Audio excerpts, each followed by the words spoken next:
This week on Earth Radio. The summer is upon us and we are bringing you a weather-heavy episode. Hurricanes are rolling in, heat waves are scorching Europe, and air conditioning is becoming more crucial than ever. I'm your host, Rebekah Hendricks, and first, let's establish the global temperature trends that are ringing in this summer of extreme weather. The World Meteorological Organization, or the WMO, says that there is a more than 90% chance that average global temperatures will be more than 1.5 degrees Celsius higher than pre-industrial temperatures. You might hear this figure a lot if you follow climate news. In the Paris Agreement, 195 United Nations parties agreed to take action to limit global warming to 1.5 degrees Celsius higher than the pre-industrial average. Based on the WMO's analysis, in the next 5 years, it's highly likely that we will see temperatures surpassing this 1.5 degree threshold. But that doesn't mean that this will be a permanent increase. While the limit may be breached a year or two, it doesn't mean that when analyzing the last few decades, scientists will find that our climate is on average 1.5 degrees Celsius hotter than pre-industrial temperatures.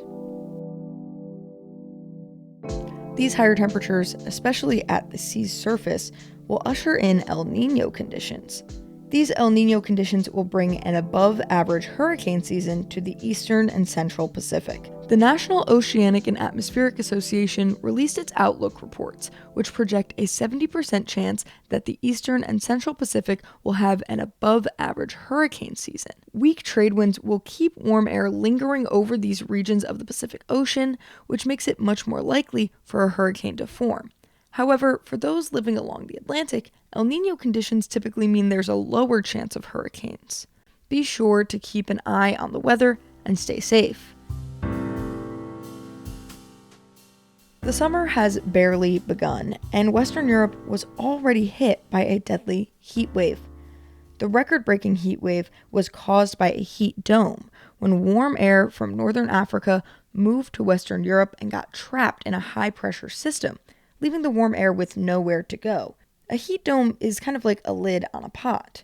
This heat wave set a new daily heat record for the month of May when London reached 35.1 degrees Celsius. Temperature records were also broken in Wales and Ireland. France is also suffering from high heat, with temperatures as high as 13 degrees Celsius above the normal seasonal temperatures. Heat waves are extremely deadly, so it's important to be cautious and prepared when high heat hits your home.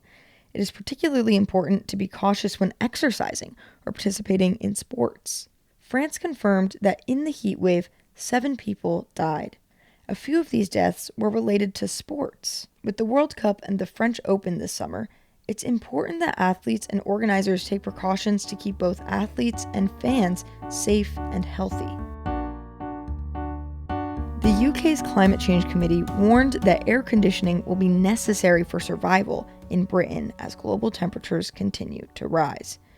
A new report shows that the 4 million air-conditioned homes in Britain are likely not enough to protect people from heat waves. Estimates show that 92% of homes in Britain will likely overheat in a heat wave. The committee has called on hospitals, care homes, and schools to install air conditioning, as well as emphasizing the importance of low-income households having at least one cool room. Air conditioning requires a lot of energy to function, especially when everyone is using it at the same time. The committee recommends that any new builds utilize heat pumps to move thermal energy around homes to lower the demand on the energy grid. If you want to learn more about the stories covered in today's episode, check out the articles published on earth.org and linked in the show notes. Earth Radio is produced, edited, scored, and written by Rebekah Hendricks. This week's stories were reported by Martina Igini. Earth.org is supported by listeners and readers like you. Visit our website to donate to our climate coverage, and have a great week.